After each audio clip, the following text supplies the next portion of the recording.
My daughter saved my life with 5 words, not a scream, not a warning, just a small folded note across the dinner table. And the terrifying part, at first, I almost ignored it. Pretend you're sick and leave. That's what the note said. 5 rushed words in a 14-year-old's handwriting. I looked up at Sarah, confused. She didn't speak. She didn't move. She just stared at me, eyes wide with fear I had never seen before, and silently mouthed one word.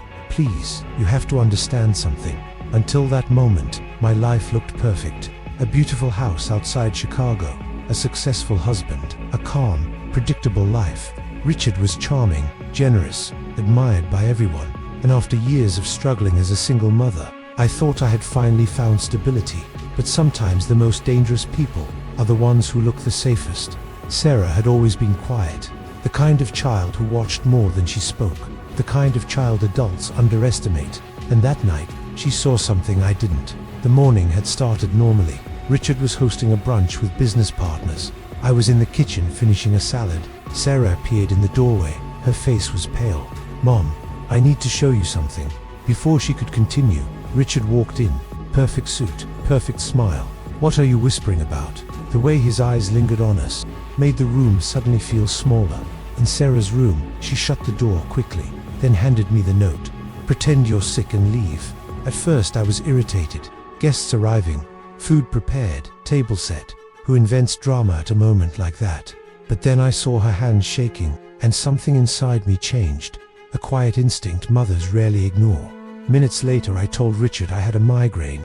He looked annoyed, but the doorbell rang. And business always mattered more than people, so he let me go. That small decision saved my life. In the car, Sarah finally spoke. Her voice was trembling. "Richard is trying to kill you." The world went silent. My mind rejected it instantly. Your brain does that when reality is too terrifying. But then she told me everything. 2 nights earlier she woke up for water. Richard's office door was open. He was on the phone. And she heard words no child should ever hear. "Everything is ready. Tea during brunch. No one will suspect anything. Insurance money." And then, laughter. $1 million. That's what my life was worth to him. Less, actually, because he had already started stealing my inheritance. Slowly, quietly, carefully, the way people dismantle trust. But the most chilling part, he talked about Sarah too, about taking care of her afterward. My child heard the moment someone decided we were disposable, and she carried that fear alone, until she found the courage to warn me. We could have run, disappeared, started over somewhere else. But running gives lies time to grow, so we went back, not as victims, but as witnesses. Richard greeted us with the same charming smile, the same gentle voice, the same mask. He even offered me tea. "Your favorite blend," he said. I realized then how close death had been sitting at my own kitchen table. Sarah found the bottle in his office, amber glass, hidden under paperwork, and beside it, a handwritten schedule. 10:30 guests arrive, 11:45, serve tea 12:10, call ambulance too late. We escaped through Sarah's bedroom window, using a bedsheet rope, like something from a movie, except our lives were the ones on the line. Richard screamed from inside the house, not with panic, with rage, because predators hate losing control. The truth came out eventually. The poison, the hidden bank accounts, the insurance policy, even his previous wife, whose natural death suddenly didn't look so natural anymore. Richard lost everything, his reputation, his freedom, his carefully constructed mask. But that isn't the part of the story I think about most. What stays with me is that tiny piece of paper, 5 hurried words written by a 14-year-old girl, a child who trusted her instincts when the adult in the room couldn't see the danger.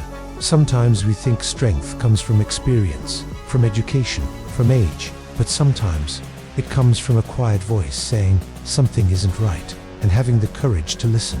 That small note still sits on my nightstand today, a reminder of 2 things. First, the most dangerous lies are the ones wrapped in charm. And second, never ignore the instincts of someone who loves you.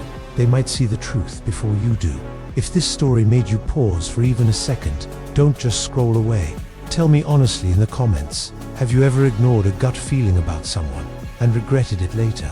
Share this with someone who needs to hear it, because the person who saves your life one day might be someone the world still calls a child.